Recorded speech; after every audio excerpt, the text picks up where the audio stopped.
जैसे पिछली बार जिताया था, क्या इस बार भी वैसे जिताएंगे? इस बार यूपी में कुछ गड़बड़ हुई तो तख्तो ताज हिल सकता है। बीजेपी यूपी में 18 लोकसभा सीटें हार रही है, तो इसको लेकर बीजेपी वाले दबी जुबान में बात भी करने लगे हैं। भाजपा के कब्जे से अभी 14 लोकसभा सीटें बाहर हैं।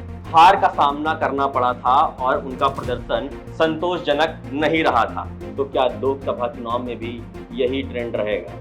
चलिए अब सीधे मुद्दे पर आते हैं और आपको बताते हैं कि दिल्ली सल्तनत का जिया क्यों बेकरार है। जैसे पिछली बार जिताया था, क्या इस बार भी वैसे जिताएंगे? उत्तर प्रदेश से दिल्ली में सरकार क्या इस बार भी आप बनाएंगे? नमस्कार, मैं हूं सौरभ और आप देख रहे हैं द न्यूज प्लस।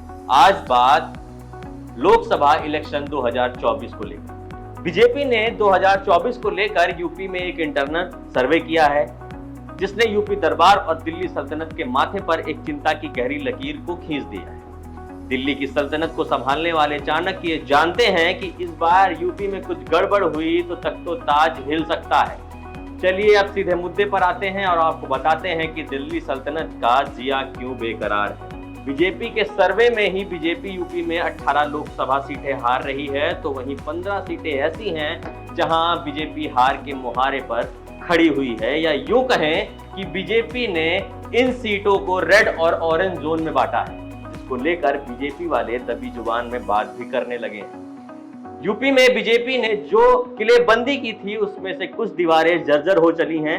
बीजेपी ने ऐसी 33 दीवारें यानी 33 लोकसभा सीटें चिन्हित की हैं जो रेड और ऑरेंज जोन में आती हैं। अब जान लीजिए कि वो लोकसभा सीटें कौन कौन सी हैं। बीजेपी ने रेड जोन में बिजनौर, नगीना, सहारनपुर, मुरादाबाद, रामपुर, संभल, अमरोहा, बदायूं, मैनपुरी, फिरोजाबाद, श्रावस्ती, अंबेडकर नगर, रायबरेली, आजमगढ़, लालगंज, जौनपुर, घोसी, गाजीपुर लोकसभा सीटों को रखा है। तो वहीं येलो जोन में फतेहपुर सीकरी, अकबरपुर, अमेठी, अलीगढ़, कैराना, फूलपुर, कौशाम्बी, श्रावस्ती, फर्रुखाबाद, कन्नौज, बागपत, भदोही, हाथरस, प्रतापगढ़ और सुल्तानपुर जैसी सीटों को शामिल किया है। पिछले साल हुए उपचुनाव में आजमगढ़ और रामपुर सीट जीतने के बावजूद भाजपा के कब्जे से अभी 14 लोकसभा सीटें बाहर हैं। इन 14 सीटों में से बिजनौर, सहारनपुर, नगीना, रामपुर, संभल, अमरोहा, अंबेडकर नगर, श्रावस्ती, गाजीपुर, लालगंज, जौनपुर, घोसी भाजपा ने 2014 में जीती थी, लेकिन 2019 में वो हार गए। उपचुनाव में रामपुर और आजमगढ़ जैसी सफाई किले को ध्वस्त करने के बावजूद पार्टी इन सीटों को लेकर अभी आश्वस्त नहीं है। इन 18 में से कई लोकसभा क्षेत्र में नगरीय निकाय चुनाव जो अभी कुछ दिन पहले ही हुए हैं, उसमें पार्टी को हार का सामना करना पड़ा था और उनका प्रदर्शन संतोषजनक नहीं रहा था, जिसके बाद प्रदेश में अधिकारियों के ट्रांसफर की एक लंबी एक्सप्रेस को चलाना पड़ा था। अब बात की बीजेपी के इंटरनल सर्वे पर भरोसा क्यों किया जाए, तो चलिए आपको थोड़ा पीछे लेकर जाते हैं और यूपी के विधानसभा चुनाव में, जहां पर बीजेपी ने ऐसा ही सर्वे किया था जिसमें उसने अपने आप को 255 सीटें यानी 255 विधानसभा सीटें जीती हुई बताई थी। बीजेपी का जो ये सर्वे था, ये यूपी की गलियों से होता हुआ जाति के दरवाजे पर आकर ठहर गया था। जानिए किस क्षेत्र में कितनी सीटों का अनुमान बीजेपी का था, जो कि आपकी स्क्रीन पर है। पश्चिमी यूपी में कुल 70 सीटें हैं, जिसमें बीजेपी ने खुद को 34 सीटें और हारी हुई 36 सीटें बताया था। ब्रज में 65 सीटें हैं, जहां पर बीजेपी ने खुद को 49 और 16 सीटें हारी हुई दिखाया।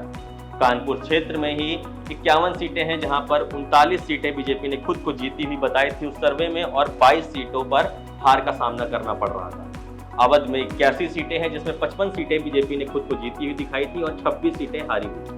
गोरखपुर क्षेत्र भी 65 सीटें हैं जिसमें, और 36 सीटें बीजेपी ने खुद को जीती हुई और 29 सीटें हारी हुई दिखाया था। प्रधानमंत्री मोदी का क्षेत्र काशी क्षेत्र में 71 सीटें हैं, जहां पर 42 सीटें बीजेपी ने खुद को जीती हुई बताई थी और 29 सीटें हारी हुई। ये कुल आंकड़ा बनता है 403 का, जिसमें 255 बीजेपी ने खुद को जीता हुआ और 158 सीटों पर हार दिखाया। भाजपा के कथित आंतरिक सर्वे रिपोर्ट में जाति और धर्म के आधार पर भी अनुमान लगाया गया था। इसमें यहां तक बताया गया था कि 2017 के मुकाबले 2022 में किस जाति कि कितने वोटर्स भाजपा के साथ आए और कितने खिसक गए, जिसमें से ब्राह्मण 75% बीजेपी के साथ रहा, कुर्मी 50%, जाट 50%, गुर्जर 50%, राजभर भी 50%, बिंद 50%, कुशवाहा 50% और जाटव 25% से बीजेपी का साथ दिया। अब ऐसी और भी जातियां हैं जिन्होंने 100% बीजेपी को वोट दिया। उनमें से थे ठाकुर, कास्य, बनिया, मौर्य, लोधी, सैनी, पासी, कोरी, साक्य, त्यागी, बघेल, वाल्मीकि, खरवार, धोबी, सिख, पाल, गोस्वामी, सहरिया, जामदार, हलवाई, लोहार, सीधी, गोड़, डोम और वनवासी, जिनमें से मुस्लिम और यादवों को लेकर बीजेपी ने साफ तौर पर अपने सर्वे में लिखा था कि इनसे उम्मीदें नहीं है। तो क्या लोकसभा चुनाव में भी यही ट्रेंड रहेगा? आपको हमारा ये वीडियो कैसा लगा हमें कमेंट बॉक्स पर लिखकर जरूर बताएं। अगर आपने हमारे चैनल को सब्सक्राइब नहीं किया है तो हमारे चैनल को सब्सक्राइब कर लें और बेल आइकन को जरूर दबाएं। धन्यवाद।